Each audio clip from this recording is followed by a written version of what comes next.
जन्मदिन तो कई मनाते, लेकिन उन्होंने कहा नहीं, हमारे अपने ऐसे प्रमुख दिन से कोई सेवा का संकल्प लेना चाहिए।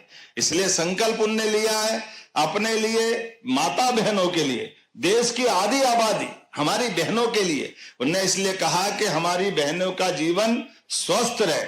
जैसे ही बहनें अपनी स्वस्थ जीवन में आएगी तो परिवार सशक्त हो जाएगा।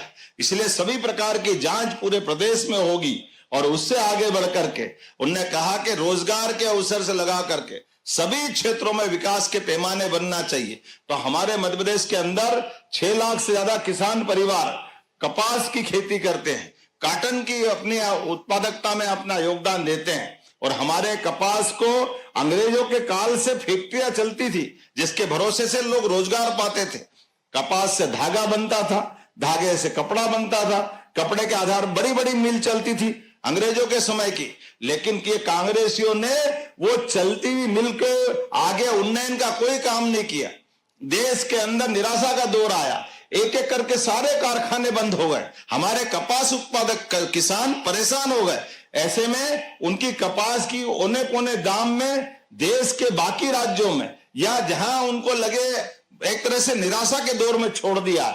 ऐसे में हमारी सरकार ने संकल्प लिया कि अब वापस किसानों के मददगार वो सारे काम करेंगे, वो सारे कारखाने खड़े करेंगे कि हमारे किसान फसल लगाए और उसके लिए उत्पादन के लिए कारखाना पहले तैयार हो जाए। तो जोरदार अभिनंदन करें ये हमारे अपने बदलते दौर के भारत के लिए, अपने किसान उत्पादक पूरे समूह के लिए। 6 लाख परिवार, एक घर में अगर 5 आदमी जोड़ो तो 6 पंजानी 30 लाख परिवारों को जिससे रोजी रोटी मिलेगी। ऐसे में उनके माध्यम से धार झाबुआ का आदिवासी अंचल 1 लाख से ज्यादा लोगों को प्रत्यक्ष रोजगार मिलेगा।